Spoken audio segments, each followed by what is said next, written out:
Hello my lovely home bakers, কেমন আছো সবাই? আই হোপ তোমরা সবাই খুব ভালো আছো।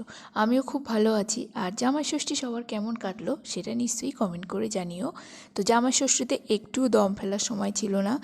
নেক্সট দিন থেকে জামাই ষষ্ঠীর দুপুর 12টা পর্যন্ত একদম ভাগ মিল্খা ভাগের মতো কাজ করেছি। আশা করেছি যতটা অর্ডার এসেছিলো সবাইকে দিয়ে দেওয়ার। আর বাকি অর্ডারগুলো 3-4খানা অর্ডার আমি ক্যান্সেল করেছি, কারণ সময়ের অভাবে অতগুলো অর্ডার নিয়ে আমি নিজেই টেনশানে পড়ে যাব। একেতে নিজেই একা সংসারে সব কাজ করে তারপরে আমি কেকের বিজনেসটা টুকটাক করে আমি চালাতে পারছি। আর দ্বিতীয় কেউ হেল্প করার নেই। আর এই উপলক্ষে আমার নিজেরই জামাইষষ্ঠী করতে যাওয়া হয়নি। জামাইষষ্ঠী করা হয়নি ঠিক নয়, আমার মা নিজেই চলে এসেছিলো জামাইষষ্ঠী করতে। প্রতি বছরই এমনটাই হয়। কোনো বছরই, প্রতি বছর বলতে যে 5 বছর ধরে আমি কেকের বিজনেসটা করছি, সেই 5 বছরই মা চলে আসে তার জামাইকে ফোঁটা দেওয়ার জন্য সব জিনিসপত্র নিয়ে। তো অনেক কথা হলো, চলো কী করে কেকটা রেডি করছি। তো এখানে আমি নিয়ে নিয়েছি এগ দেওয়া স্পঞ্জ। আমি কাল যতগুলো জামাইষষ্ঠী উপলক্ষে কেক রেডি করেছি সবই আমি এগ দিয়ে স্পঞ্জটা রেডি করেছিলাম তার আগের দিনে। আর এগলেস কেকের কোনো আমার ডিমান্ড ছিল না, ওই জন্য আমি এখানে এগলেস কিছু বানাইনি। তো দেখো এখানে যে উপর লেয়ারটা কেটে আমি দেখিয়ে দিচ্ছি কি সুন্দর জালিদার স্পঞ্জি ভাব এসছে। এবারে সেকেন্ড লেয়ারটাও কেটে নিচ্ছি। আর একটা কাজ করবে, যে যখন তোমরা টিন থেকে কেকটা বের করবে তখন কেকের চারপাশে একটু ছুরি তিনটে সমান ইকুয়ালি একটা দাগ কেটে নেবে, নিলে তোমাদের কেকের 3টে লেয়ার সমানই থাকবে। দেখো আমার সমান হয়েছে, একটু সামান্য উঁচু নিচু হয়েছে, তাছাড়া আর কিছু নয়। তো এখানে কেকের 3টে লেয়ার কাটা হয়ে গেছে। আর এখানে নিয়ে নিয়েছিলাম হিমসাগর আম। এখানে আমি 2টি আম পেস্ট করে নিয়েছি ভালো করে। এই কেকটার জন্য আমগুলো পেস্ট করে নিয়ে এবার মিক্সচার থেকে ভালো করে বাটির মধ্যে ঢেলে নিচ্ছি। একটু ওয়েস্ট করা যাবে না। হিমসাগর আম জামাইষষ্ঠী উপলক্ষে বাজারে আমের দামটাও খুব চড়া। তা সেখান থেকে আমি 5 কেজি আম কিনেছিলাম খুব সস্তায়। তো বন্ধুরা, আমার একটা ম্যাঙ্গো কুলফি শর্ট দিয়েছি আমার এই চ্যানেলে, দেখো কিন্তু সবাই কেমন হয়েছে ম্যাঙ্গো কুলফিটা। আর বাড়িতে অবশ্যই ট্রাই করো ম্যাঙ্গো কুলফিটা। এবার একটা বাটির মধ্যে, এই বাটিটা তোমরা ক্রিম লেগে আছে দেখে ভাবছো কোথা থেকে একটা বাটি নিয়ে এসে, নয়, আমি সকাল থেকে যা কাজ করেছি এই বাটির মধ্যে অল্প অল্প করে ক্রিম নিচ্ছি। আবার বাকি যে ক্রিমটা বাটিতে ফেটিয়ে রেখেছি সেটা আবার কভার করে ফ্রিজে রেখে দিচ্ছি। নাহলে বাইরে রাখলে যা প্রচণ্ড গরম, ক্রিমের অবস্থার থেকে বড় কথা হচ্ছে আমার টেনশনেই পাগল হয়ে যাব এরপরে নেক্সট কেকের ক্রিমটা আমি কি করে রেডি করব। তো তার জন্য আমি কি করেছি, একটা বাটির মধ্যে কিছুটা পরিমাণে জল দিয়ে আমি ফ্রিজে জমিয়ে রাখি। এবার হুইপ ক্রিমের বাটিটা সেই বাটির মধ্যে বসিয়ে রেখেছি যাতে আমার কাজ করতেও সুবিধা হবে আর ক্রিমটা শক্ত থাকবে, টাইট থাকবে। আর এখানে আমি একটা জল বানিয়ে নিয়েছি এলাচ, দারচিনি আর লবঙ্গ, আর সামান্য জল, আর তার সাথে 1 চামচ চিনি দিয়ে এই গামলার হাফ গামলা আমি ফুটিয়ে নিয়েছিলাম, যেহেতু অনেকটা কেকের অর্ডার ছিল। আর লাস্টে এইটুকু জল বেঁচে আছে আমার। এরপরেও আরও 2টো কেকের অর্ডার করব, আমার জলটুকু পুরো শেষ হয়ে যাবে। তো তোমরা এইভাবে জল ফুটিয়ে নেবে, একটা খুব সুন্দর গন্ধধার একটা জল তোমরা তৈরি হয়ে যাবে। এই জলটা দিয়ে কেকের স্পঞ্জ শোক করবে, খুব সুন্দর একটা। এইভাবে বেকারিতে জলটা বানিয়ে থাকে, সেরমভাবে আমি কেক সোকিংয়ের জলটা বানিয়ে রাখি আগে থেকে। এবারে হুইপ ক্রিমের সাথে ম্যাঙ্গো পাল্প আমি ভালো করে অল্প মিক্সড করে নিয়েছিলাম। এবার উপরে ক্রিম দেওয়ার পরে একটু পরিমাণে ম্যাঙ্গো পাল্প দিচ্ছি। এর সাথে তোমরা ম্যাঙ্গো ক্রাশ দিতে পারো বা ম্যাঙ্গো ফ্লিং দিতে পারো, কিন্তু এটা যেহেতু ফ্রেশ আম দিয়ে করছি, এর মধ্যে ম্যাঙ্গো ফ্লিং না দিয়ে আমি ফ্রেশ ম্যাঙ্গো ছোটো ছোটো টুকরো করে কেটে রেখেছিলাম সেটা এর মধ্যে অল্প অল্প করে দিয়ে দেবো। এই আম কেকের দামটা একটু বেশি হয়, কারণ এখানে আমি একটু সামান্য ফ্রেশ ফুড ব্যবহার করছি। এটা কাস্টমারকে আগে থেকেই আমি বলে নিই। যে এরপরে দিয়ে দেবো সেকেন্ড লেয়ারটা, দিয়ে সেম প্রসেসে জলটা দিয়ে সোক করব, তারপরে করব। আর বন্ধুরা, এই জলটা একটু বেঁচে থাকলে তোমরা যে সন্ধ্যাবেলা চা করবে বা সকালে চা করবে এর মধ্যে ওই জলটা দিয়ে দেবে, খুব সুন্দর একটা, যেটা মশলা চা খাও না তোমরা সেরকম একটা গন্ধ এই জলটার।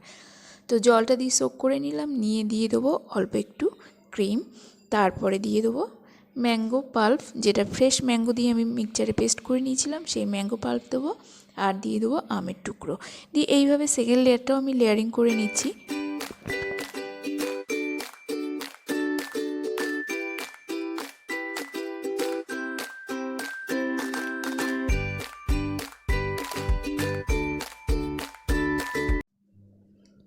এরপরে দিয়ে দিয়েছি ম্যাঙ্গো পাল্প, একদম ভরে ভরে, মানে একটা করে বাইট খাবে আর পুরো আম আম যাকে বলা হয়, একদম ফলের রাজা আমের যে টেস্টটা আসবে সেটা এই কেকের মধ্যে, মানে মুখের মধ্যে গেলেই একদম মুখের, মানে সবাই ভাবে যে কোনো একটা কেক খাচ্ছি পারফেক্টলি।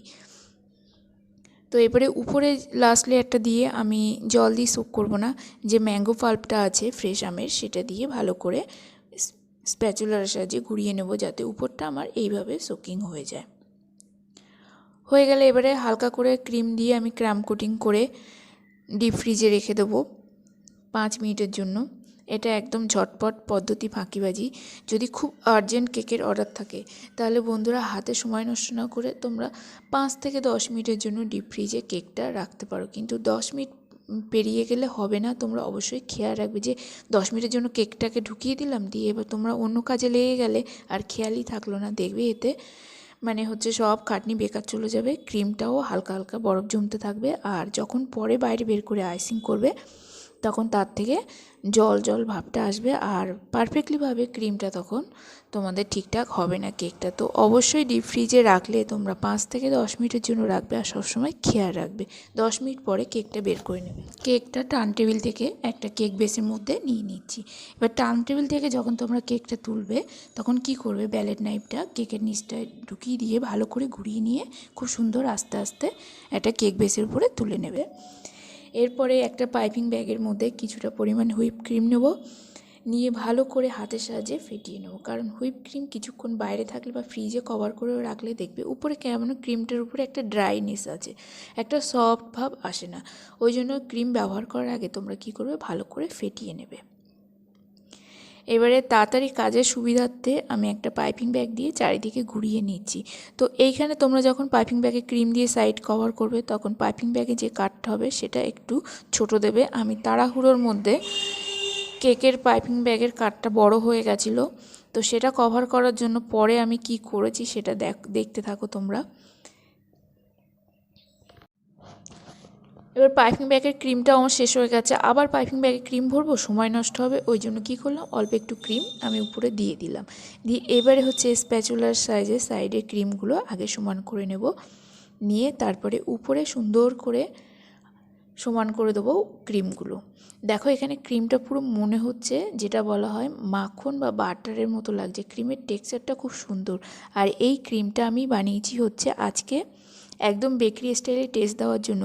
আমি এখানে 3 রকমের হুইপ ক্রিম একসাথে ব্যবহার করেছি। একটা করেছি গুডরিচ, তার সাথে দিয়েছি ট্রোপোলাইট, আর তার সাথে দিয়েছি ডিলাইট।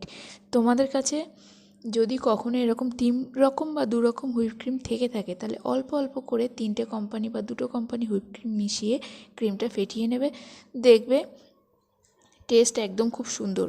আর এইভাবে তোমরা আগে একটু পেস্ট্রি কাট করে খেয়ে দেখবে যে খেতে কেমন লাগছে। এবার ওই যে বললাম না সাইডে ক্রিমটা বেশি হয়ে গেছিলো, এবার ক্রিমটা তো তুলতে হবে, ওই জন্য স্ক্রেপারের সাহায্যে এইভাবে টেনে নিচ্ছি যে এক্সট্রা ক্রিমগুলো আছে সেটাও উঠে আসবে, আর আমার সাইডে একটা খুব সুন্দর ডিজাইনও হয়ে যাবে। তো সাইডটা হয়ে গেছে, এবারে না আরও একবার আরেকটু ঘুরিয়ে নিচ্ছি, মনে হচ্ছিলো যেন কেকের পাশটা আরেকটু মোটা মোটা লাগছে, ওই জন্য আরেকবার ঘুরিয়ে নিচ্ছি। এরপর স্ক্রেপারটা দিয়ে উপরে গোল গোল রাউন্ড করে স্ক্রেপারটা এবার উপরে তুলে নিচ্ছি, দেখো নিয়ে এবার সুন্দর করে ধরে রাখবো, রেখে শুধু টার্ন টেবিলটা ঘোরাতে থাকবো, কোনো প্রেশার দেবো না, তাহলে সাইডের মতো উপরেও একটা ডেকোরেশন হয়ে যাবে। এবার এই কেকের সাইডে আমি ড্রিপিং দেবো। তো হুইপ ক্রিমের মধ্যে সামান্য একটু জল আর একটু ইয়েলো কালার বা তোমরা এখানে ম্যাঙ্গো ইমালশন দিতে পারো, সেটা দিয়ে এরকম সাইডে ড্রিপ ফেলে দিতে পারো। এটা একদম সিম্পল একটা ডেকোরেশন, কোনো এখানে ক্রিমের এক্সট্রা কোনো ডেকোরেশন নেই বা নজেলও সেরকম একটা ডেকোরেশন নেই। কোনো ওকেশন অনুপাতে আমি খুব একদম একটা ইজি কেকের ছবি সিলেক্ট করি যেটা কাস্টমারকে খুব তাড়াতাড়ি আমি দিতে পারি। এরপর কেকের সাইডে একটা বর্ডার করে নেব।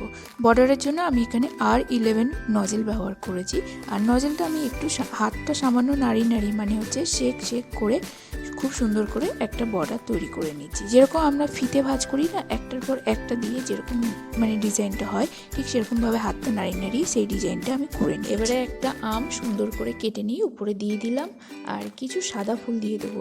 এই সাদা ফুলগুলো আমার একটা রোজ কেকের ডেকোরেশন থেকে বেঁচে গেছে, সেই ফুলগুলো এখানে অল্প অল্প করে লাগিয়ে দেবো, দিয়ে একটা গোলাপের পাতা দেবো, আর উপর থেকে কিছু আমের টুকরো দিয়ে দেবো। তো এখানে আমার আম কেকের ডেকোরেশনটা কমপ্লিট হয়ে যাবে। তো বন্ধুরা, আজকের কেকের ডেকোরেশনটা কেমন হলো প্লিজ অবশ্যই কমেন্ট করে জানিও, আর তোমরা অতি অবশ্যই বাড়িতে কেকটা এইভাবে ট্রাই করে দেখো। আর প্লিজ কমেন্ট করো কিন্তু, যে কোথাও কোনো বুঝতে পারলে কি না সেটা কমেন্ট করলে আমি খুব তাড়াতাড়ি উত্তর দিয়ে দেবো তোমাদেরকে। আর এটাই চাইবো, ঘরে ঘরে যেন হোম বেকার তৈরি হয়। আই হোপ আজকের ভিডিওটি তোমাদের খুব হেল্পফুল হলো। যদি হেল্পফুল হয়ে থাকে অবশ্যই প্লিজ লাইক, শেয়ার, কমেন্ট করো, আর পাশে থাকা বেল আইকনটি অবশ্যই প্রেস করে দিও, যাতে নতুন ভিডিও আপলোড হলে তোমাদের কাছে নোটিফিকেশনটা পৌঁছে যায়। তবে আজকের মতো এখানেই ইতি, দেখা হচ্ছে নেক্সট ভিডিওতে। সামনে নিয়ে চলে আসি নতুন নতুন ধরনের কেক ডেকোরেশনের ভিডিও। তো বন্ধুরা, অবশ্যই তোমরা ভালো থেকো আর সুস্থ থেকো। আমার লোকনাথ বাবার কৃপায় তোমাদের সবার খুব ভালো হোক, এটাই